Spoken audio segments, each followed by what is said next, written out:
Saudara-saudari, marilah kita mendengarkan renungan dengan judul Hanya Setia Kepada Allah, yang berdasarkan pada Injil Lukas bab 16 ayat 13. Seorang hamba tidak dapat mengabdi kepada dua tuan, karena jika demikian ia akan membenci yang seorang dan mengasihi yang lain, atau ia akan setia kepada yang seorang dan tidak mengindahkan yang lain. Kamu tidak dapat mengabdi kepada Allah dan kepada Mammon. Dalam nama Bapa dan Putra dan Roh Kudus. Amin. Saudara-saudari terkasih dalam nama Tuhan Yesus Kristus. Hidup itu sesungguhnya adalah sebuah pilihan. Kita diarahkan atau tanpa kita sadari harus memilih dan membuat keputusan. Dari waktu ke waktu kita harus memiliki sikap agar hidup kita memiliki makna, atau sebaliknya tidak memiliki arti apa-apa. Dari bangun tidur saja kita sudah harus membuat pilihan, langsung bangun dan berdoa, atau terus berbaring dan bermalas-malas, mau menjalankan tugas atau tidak melakukan apa-apa, mau mendengarkan firman Tuhan atau mendengarkan infotainment, menonton berita atau tidak membuka TV. Hari ini firman Tuhan memberikan sebuah pilihan kepada siapa kita harus taat dan setia. Sebab seorang hamba tidak dapat mengabdi kepada dua tuan. Apa yang mau dikatakan oleh Tuhan Yesus pada hari ini? Bahwa seorang hanya bisa pada waktu yang bersamaan mengabdi dan berbakti kepada seorang majikan. Seseorang harus belajar setia dan taat kepada seorang pimpinan saja. Kamu tidak dapat mengabdi kepada Allah dan kepada Mammon. Saudara-saudari terkasih, Tuhan Yesus mengatakan hal itu kepada para murid-Nya agar mereka tidak memiliki watak seperti orang-orang Farisi yang disebut Yesus sebagai hamba-hamba uang. Ia berfirman kepada mereka, "Kamu membenarkan diri di hadapan orang, tetapi Allah mengetahui hatimu, sebab apa yang dikagumi manusia dibenci oleh Allah." Apa yang sebenarnya dicari oleh orang-orang Farisi itu? Berkenan di hati Allah, atau mencari pujian dari manusia yang mengenali mereka sebagai orang yang tampak saleh dan suci? Mereka menjalankan hukum-hukum Musa bukan untuk memuliakan Allah, melainkan untuk memegahkan dirinya sendiri. Mereka tidak sedang menunjukkan rasa kesetiaan dalam beragama, melainkan sok setia supaya disebut orang beragama.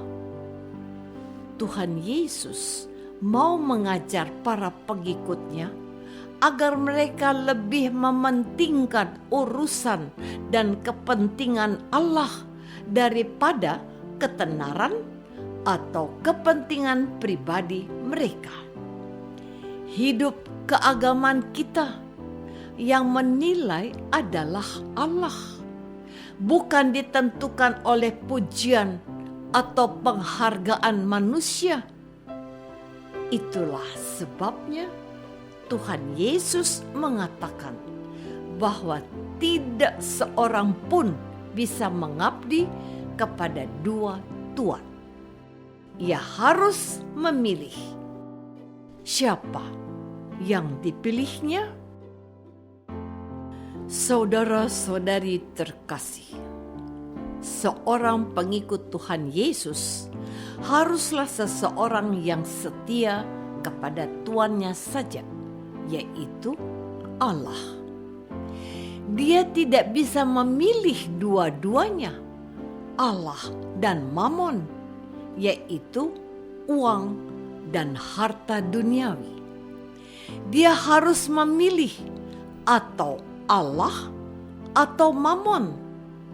Kemarin kita sudah merenungkan bendahara yang tidak jujur.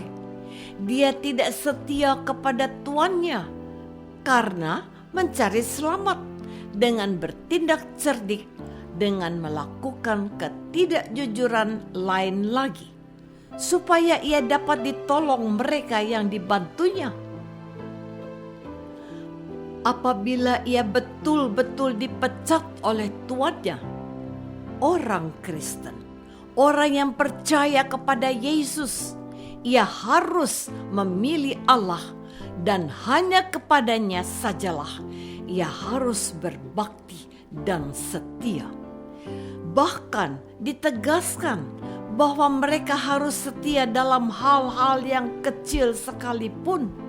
Sebab barang siapa setia dalam perkara-perkara kecil, ia juga setia dalam perkara-perkara besar.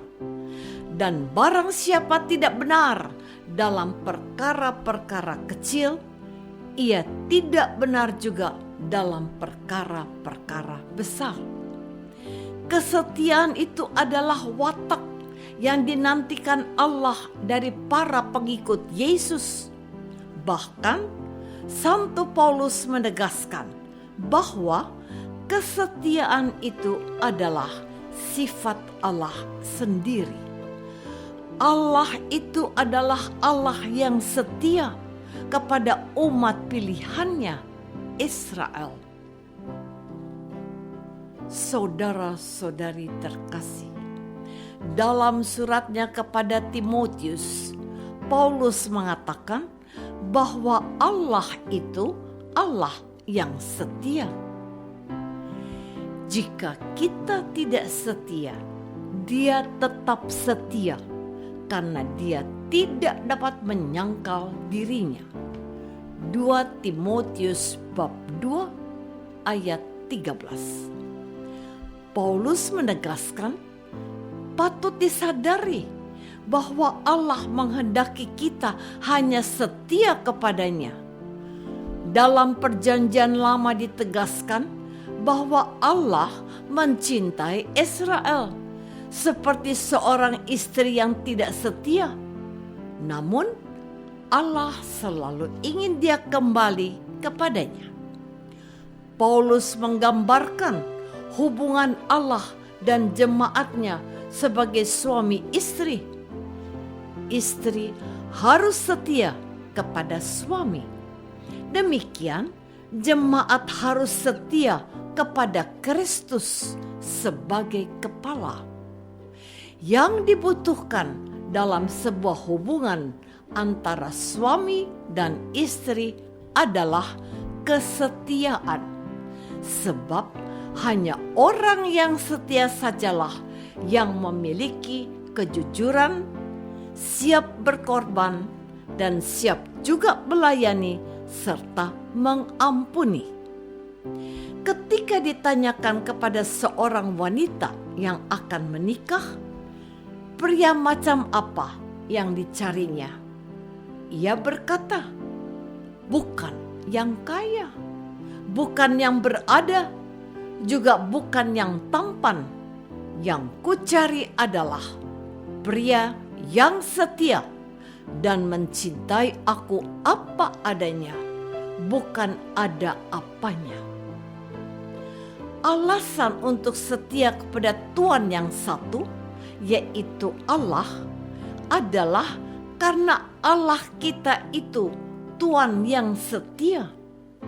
Wajar juga kalau Dia menuntut kita untuk hanya setia kepadanya. Tidak perlu mengandalkan yang lain, entah itu uang atau harta duniawi. Allah kita itu adalah Allah yang setia dan tahu apapun yang kita butuhkan. Hanya kepadanya sajalah kita harus setia. Apakah aku sudah berbakti kepada Allah saja dan menyembah Dia di atas segalanya? Marilah kita berdoa.